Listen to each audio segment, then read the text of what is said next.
I was pregnant. It was a routine.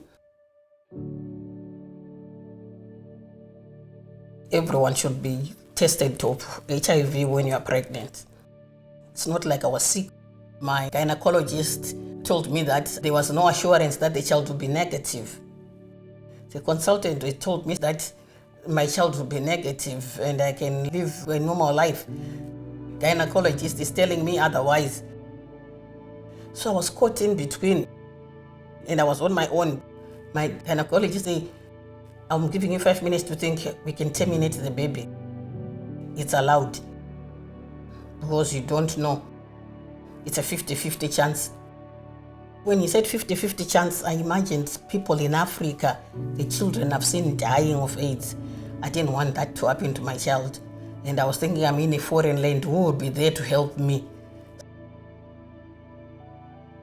That's how I came to terminate my child.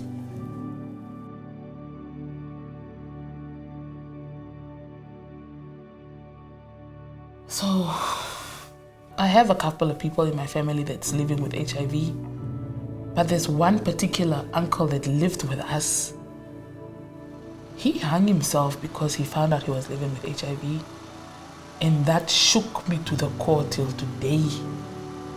I didn't understand how a soldier would hang himself because of a virus or a disease. But this one thing crippled this man. He wasn't ready to wait to see what the world will bring up tomorrow. That one death is the one that made me become so interested in HIV.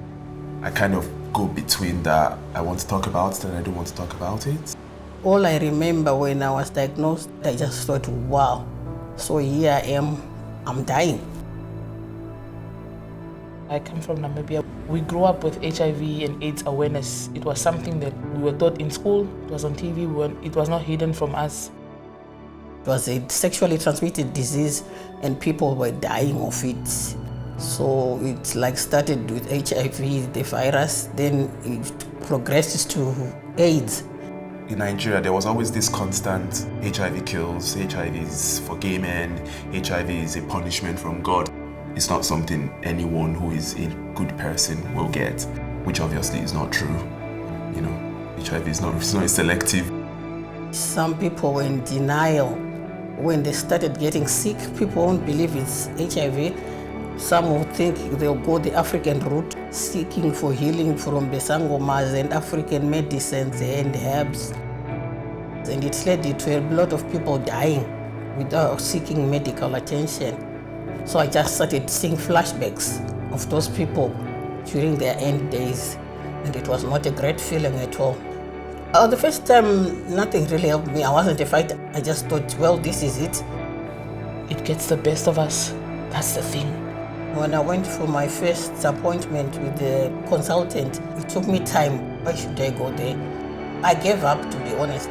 So I was just praying, oh Lord, can you make it quick and fast? I waited. I realized nothing was still happening. I did no pain.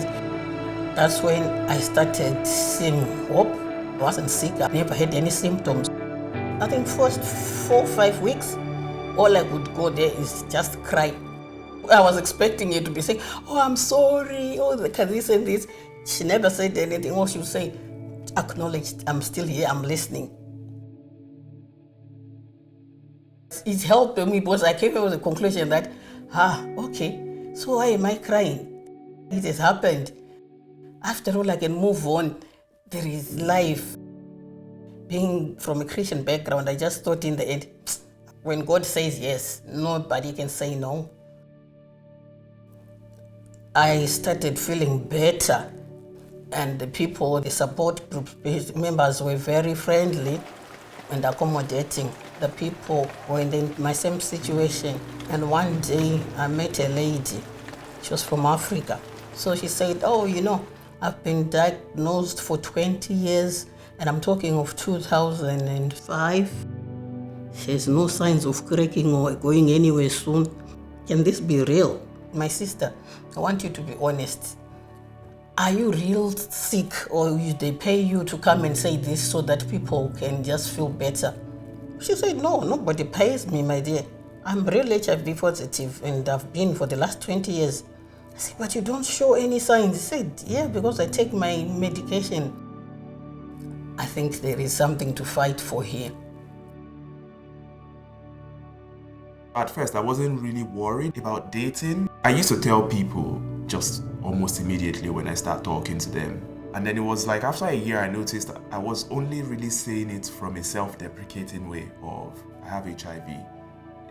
Would you please accept me? You know, even though I kind of thought, oh, I can say it out loud because the gays talk about HIV all the time. But I still said it in a way of, I know you're cool with this, but I also still feel like you shouldn't associate with me.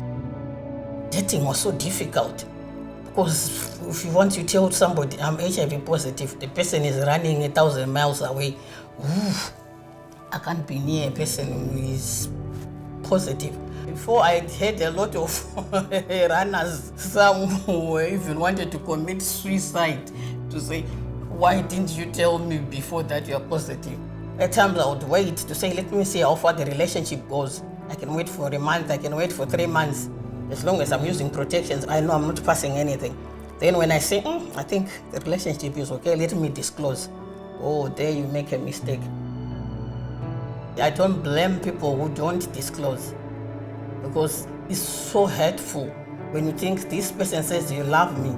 Because when you love somebody, you don't love them for what they have or what they don't have. You love the person for who they are. You don't need to know every detail about me until I have a reason to tell you more about myself. You know, sometimes it's the first thing that starts in the conversation, if that's how the conversation is going, or sometimes it takes weeks.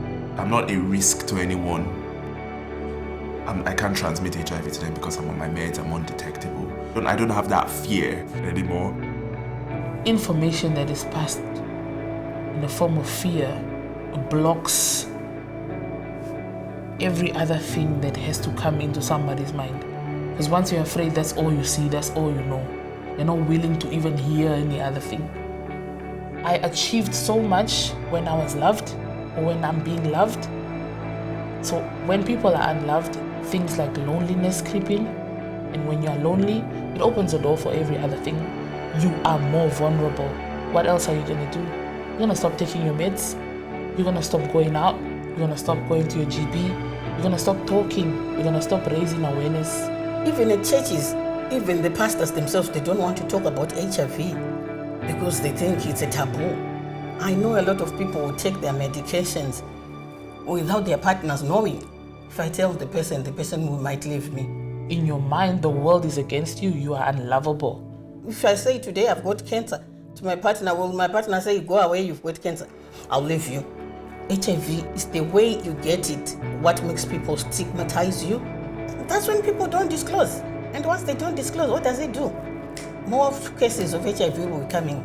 How do you overcome fear? That's by taking the leap of faith. And it's by being able to have a spirit of discernment, a spirit that says, I am trying to unlearn this behavior and I'm going to do it by educating myself with what is there.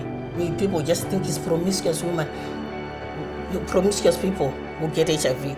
When I came to this country, I realized the mentality was, it was for Black Africans and men having sex with men, the highest privilege. But that's not it. Heterosexual couples, black, white, green, yellow, they are positive. It started with a handful of tablets. We're talking with the 90s, early 2000s. Then we moved to 3 tablets where I started myself. Now I'm taking 1 tablet. If you feel you have had an encounter with someone living with HIV, you can take PrEP, or if you don't know, you take PrEP before you get into the act of sexual intercourse. Nobody is dying anymore because of AIDS. As long as you're diagnosed early and you start taking your antiretrovirals, you will never progress to AIDS. The only people who are progressing to AIDS are those who don't know their status. So they don't get tested. So they keep getting sick with one infection to another from that. And by the time they say, let me get tested, it will be too late. Their viral load will be millions. Everything is improving every time research is being done. From the body bags in the 80s, people being put in body bags, no body viewing. Now here we are being told, you equals you, I can still with my partner who is negative and I will not pass anything, even if we don't use protection. For how long will I go along running away from my own shadow? HIV is part of me, it's not going anywhere. Only thing you can do when they're diagnosed of something, know your illness. That's the most important, and accept it. Forget about the past. Now look at the future. Don't ask yourself why. Don't ask when. Take your medication. Eat your food. Keep going. Come to support groups. Meet people, like-minded people. And do what you want to do. HIV does not stop you from doing all those things. I'm described as me, myself, and I. A mother, a friend, a sister, a grandma, whatever else I do. Nobody will discuss me, oh, that HIV person, I'm not living with it, but I'm aging with it, which was something that was never happening before. No, HIV is not stopping me. I've got somebody who loves me. I've got my children who loves me. So I'm happier than before.